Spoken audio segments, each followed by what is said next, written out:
E no Jornal Gente a informação de que nessa semana o ministro do Supremo Tribunal Federal, Gilmar Mendes, suspendeu todos os processos em tramitação na Justiça do país que envolvem pedido de autônomos ou PJs, pessoas contratadas via pessoa jurídica, para seletização. Uma demanda muito comum na Justiça do Trabalho e que tem batido também as portas do Supremo Tribunal Federal.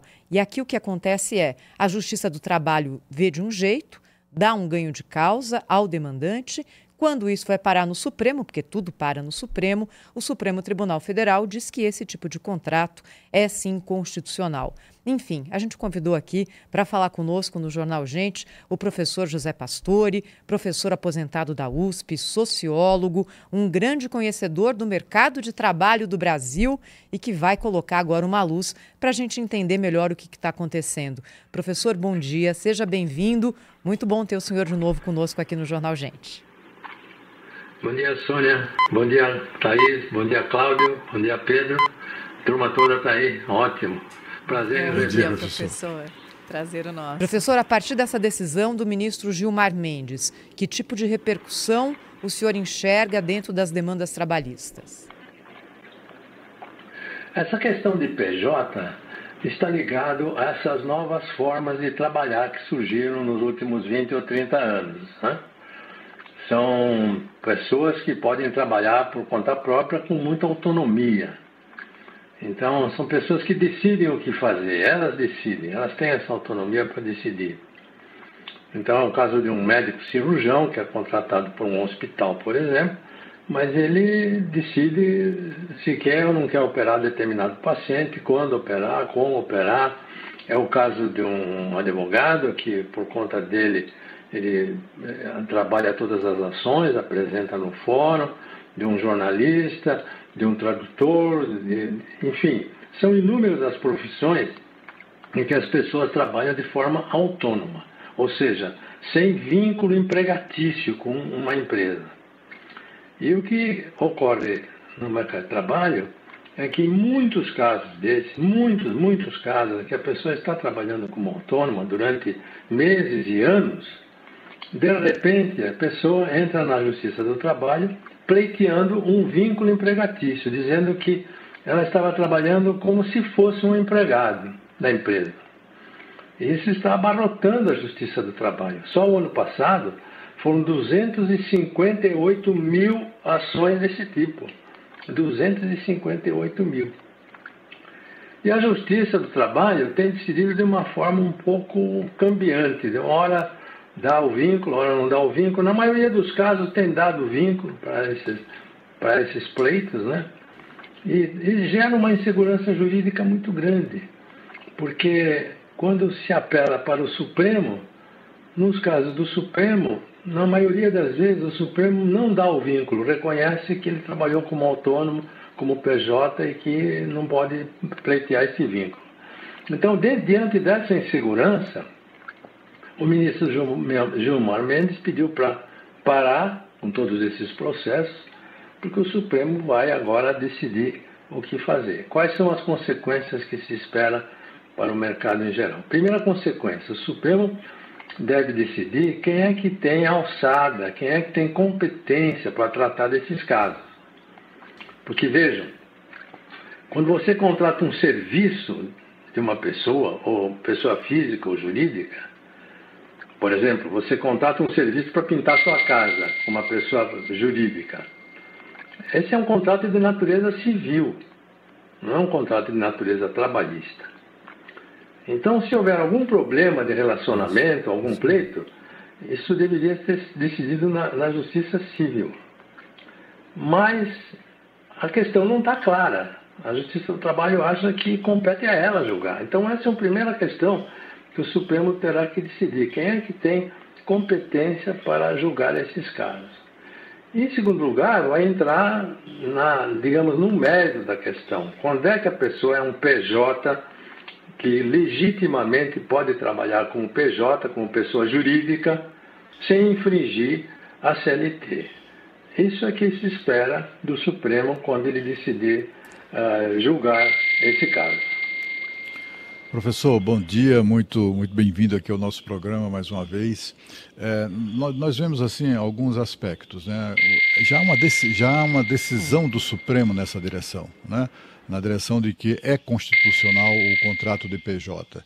Quando o ministro Gilmar Mendes toma essa decisão para tudo, até o Supremo decidir, a rigor, o ministro está reabrindo a discussão, né? E restabelecendo e reconfirmando o Supremo como o principal fator gerador de insegurança jurídica no país, porque afinal de contas, se já tem uma decisão, vai decidir o quê? Né? O que se espera do Supremo, se já há uma decisão, é que imponha essa decisão à Justiça do Trabalho, com a Justiça de instância inferior, à do Supremo Tribunal Federal. Essa que é a questão.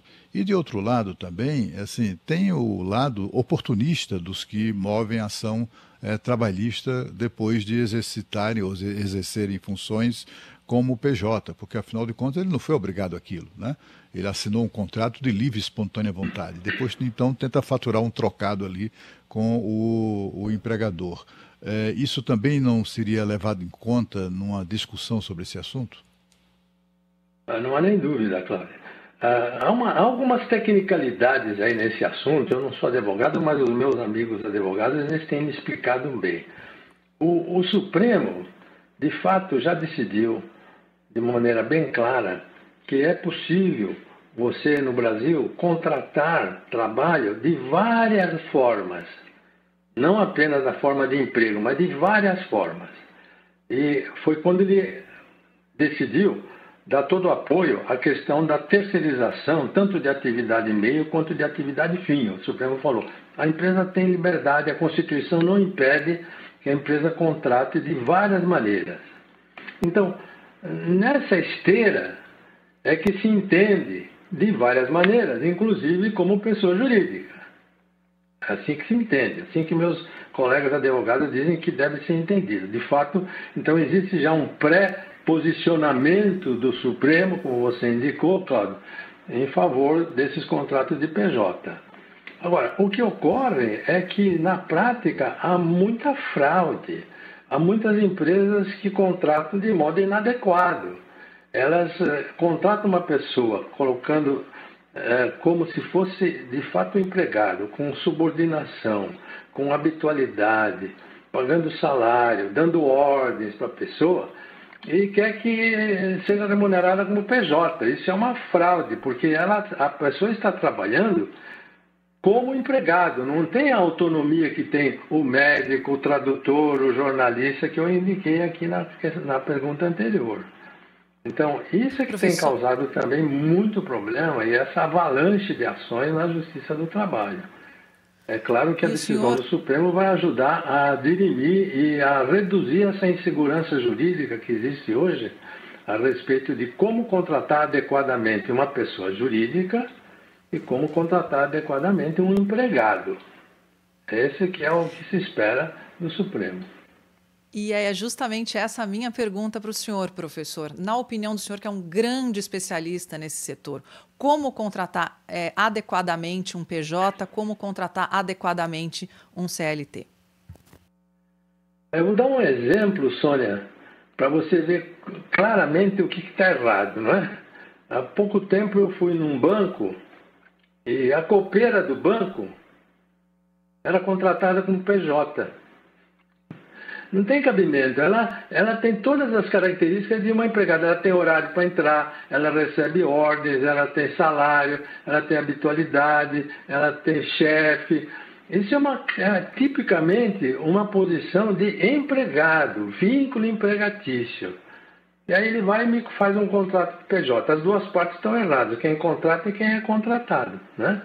Então, para você contratar uma pessoa como PJ, ela precisa ter características muito claras de autonomia, de independência, pessoa que não precisa de chefe para realizar seu trabalho, não precisa ter subordinação a ninguém, não precisa ter habitualidade, ela pode realizar o seu trabalho na hora que ela bem entende, no dia que ela bem entende, quando ela quiser.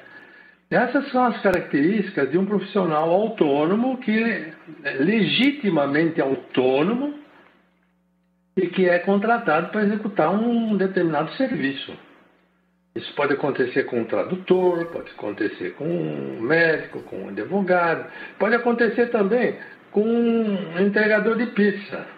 Mas é preciso que ele seja caracterizado, contratado dessa maneira, porque se ele não for contratado dessa maneira e se a realidade não for exercida dessa maneira, isso será caracterizado como fraude.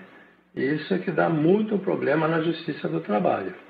Nós estamos conversando no Jornal Gente com o professor José Pastore, que é professor de Relações do Trabalho da Universidade de São Paulo, um dos grandes especialistas no assunto sobre a questão da pejotização. Professor, além desse tema, a Justiça do Trabalho, por autorização até do Supremo Tribunal Federal, que muitas vezes modificou pontos da legislação, hoje está adotando medidas que foram contidas numa reforma trabalhista aprovada durante o governo do presidente Michel Temer. Hoje a insegurança jurídica está voltando para o mercado de trabalho, segundo empregadores e empregados. Queria saber como é que o senhor analisa essa questão, os efeitos ainda daquela reforma trabalhista que modernizou a nossa relação de trabalho, relação de emprego aqui no Brasil e que aos poucos me parece que está sendo desmontada pelas notícias que nós estamos recebendo. Eu até trouxe aqui outro dia a informação de que pela primeira vez no ano passado o Supremo Tribunal Federal teve mais ações trabalhistas do que outras ações. Pela primeira vez na sua história longeva aconteceu isso no Supremo, uns sinais dos tempos, né, professor Pastore? Pedro, de fato, o que está acontecendo é o seguinte: muitos juízes da Justiça do Trabalho, desembargadores também, e ministros do TST, estão desconfortáveis até hoje com a reforma trabalhista. Não gostaram dela. Eles agem nas suas sentenças como se a lei fosse aquela que é da sua interpretação. Eles gostariam que a lei fosse de uma determinada maneira, mas não é.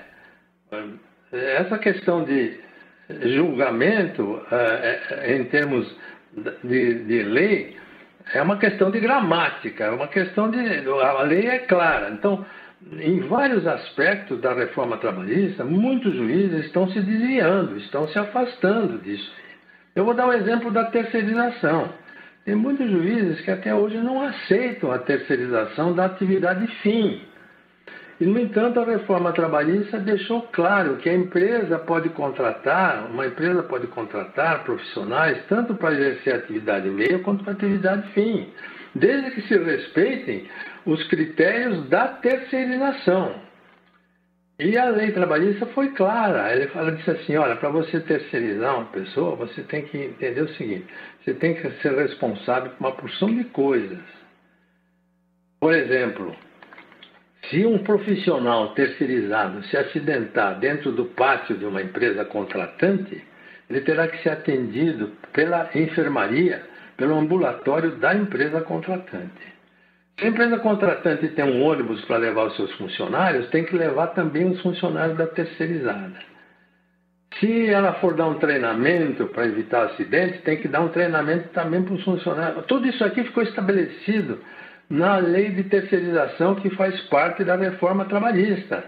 E a reforma falou: agora você pode contratar tanto o fim quanto o meio, desde que você respeite essas regras. Agora, há muitos juízes que dizem o seguinte: olha, as regras não foram observadas. Bom, quando não for observado, ele tem toda a razão. Mas e muitas vezes ele implica porque contratou uma atividade fim. E ele condena a empresa a pagar atrasados, a pagar todos os encargos sociais, como se fosse uma atividade de vínculo empregatício direto. Então, essa insegurança jurídica é muito séria, porque isso desnorteia as pessoas, desnorteia os empresários, inibe os investimentos, complica a geração de emprego. E volta e meia isso acontece na Justiça do Trabalho, razão pela qual as pessoas começam a apelar para o Supremo. Olha, a lei foi escrita assim, o juiz interpretou diferente, de uma maneira voluntarista, de maneira completamente avessa àquilo que diz a lei. É isso que está gerando. E é isso também que está fazendo explodir novamente as ações trabalhistas na Justiça do Trabalho. Nós já estamos com 2.750.000.000, foi o ano passado, né, o que nós batemos esse recorde novamente. Nós estamos chegando no ponto antes da reforma trabalhista. Então, esse é o exemplo da terceirização que eu acabei de dar, mas há vários outros aspectos da reforma trabalhista que muitos juízes estão inconformados com essa reforma. E isso é uma lei, isso é uma lei, o Congresso aprovou isso aqui. E lei tem que ser seguida, mas eles não seguem. Professor. Quando eles não seguem, o recurso é perguntar para o Supremo, olha, o que está valendo aqui? Qual é a lei que está valendo? A lei do Legislativo, aprovada pelo Poder Legislativo, ou a vontade do juiz que está dando essa sentença? Esse é o problema que está acontecendo no Brasil hoje, infelizmente, de uma maneira acelerada. Não são todos os juízes, mas é uma boa parte dos juízes da Justiça do Trabalho que está causando essa insegurança jurídica. Essa insegurança ela tem muitos reflexos. Ela causa despesas, ela inibe investimentos, ela atrapalha o crescimento econômico. Olha, os economistas que ganharam o Prêmio Nobel ano passado são economistas que trabalharam com as instituições, o Acemoglu, o Johnson e um outro. Eles disseram o seguinte: para um país crescer não é suficiente ter abundância de fatores de capital, abundância de fatores ligados ao trabalho. É preciso ter instituições firmes, claras, que seguem as leis do jeito que as leis são aprovadas. Professor, aqui há pessoas muito sérias que a gente respeita, que acham que, a rigor, se o Brasil tivesse juízo, acabava com esse negócio de CLT, Justiça do Trabalho, essa coisa atrasada que só existe no Brasil. E porque, afinal de contas, o que prevalece nos países desenvolvidos é o pleno emprego sem nada disso, né? O que a gente assiste é a Justiça do Trabalho que nos custa 25 bilhões de reais por ano, gerando benefícios que não chegam a 1/3 desse montante. É mais barato pegar esse 1/3 e distribuir com os trabalhadores em benefício do que manter uma Justiça do Trabalho tão cara e ativista como essa que nós temos. Mas a reflexão que eu gostaria que o senhor fizesse e que essas pessoas propõem é o seguinte: apesar de nós termos CLT, termos Justiça do Trabalho, essa pataquada toda que nós temos, nós não assistimos ninguém, nem do Paraguai, do Uruguai, da Bolívia, tentando desesperadamente invadir o Brasil em razão porque lá tem CLT. Né? Lá tem Justiça do Trabalho. O que a gente vê, não vê americano tentando entrar no Brasil, não vê europeu desesperadamente fugindo da falta de oportunidades de trabalho. O que a gente vê é o contrário, são quase 3 milhões de brasileiros só nos Estados Unidos, tentando encontrar um trabalho decente. 3 milhões de brasileiros, apesar de CLT, apesar de Justiça do Trabalho, essas coisas todas. Essa Justiça do Trabalho não vem sendo ali uma bola de ferro no calcanhar dos brasileiros ou do Brasil, hein, professor? Pois é, Cláudio, há países que têm Justiça do Trabalho também, como o Brasil, e as coisas funcionam bem. É o caso da Alemanha, por exemplo, né? Uma vez na Alemanha, eu estava num almoço com juízes do trabalho na Alemanha e eu falei para eles que, volta e meia, aqui no Brasil, o juiz anula aquilo que foi negociado entre as partes.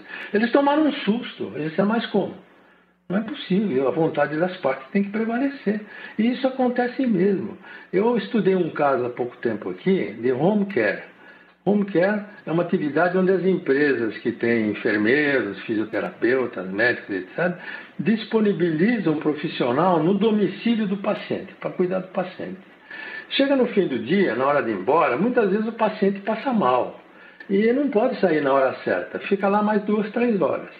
A empresa de home care teria que pagar a hora extra. Porém, a Justiça do Trabalho, ela sabe que na reforma trabalhista foi contemplado e foi sacramentado o tal do banco de horas. Como é que funciona esse banco de horas? O enfermeiro ficou 2, 3 horas a mais no domicílio hoje, amanhã ele trabalha 2, 3 horas a menos. E assim ela não precisa pagar hora extra e não onera a família que está trabalhando, que está pagando esses profissionais. Mas o que acontece? A reforma trabalhista prevê que isso deve ser feito por negociação. E as partes fazem negociação. tanto o sindicato laboral quanto o sindicato patronal negociam isso. E vai a Justiça do Trabalho e anula o que foi negociado.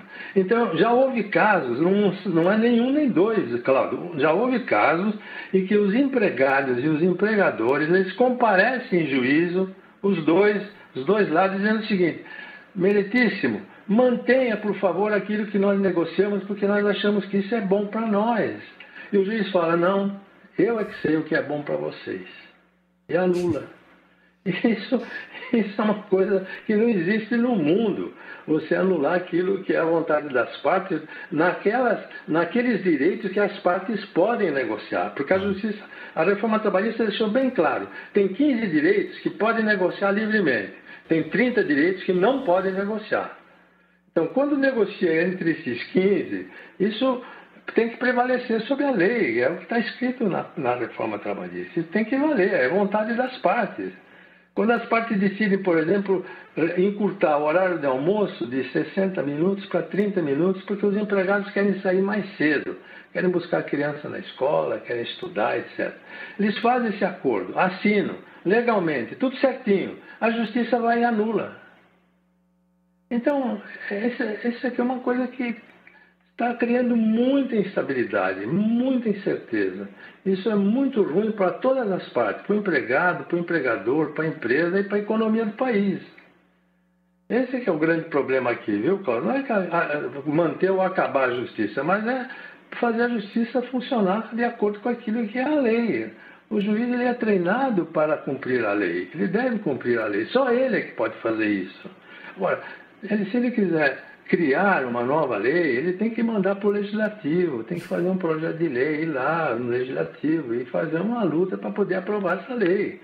Não pode ser uma vontade dele de achar: bom, eu gostaria que a lei fosse assim, porque assim é melhor para a justiça social, é melhor para o Estado brasileiro. Isso que não cabe para ele. Essa que é o grande problema. Se me perguntarem como corrigir isso, eu não sou capaz de dizer, porque é uma questão muito complexa.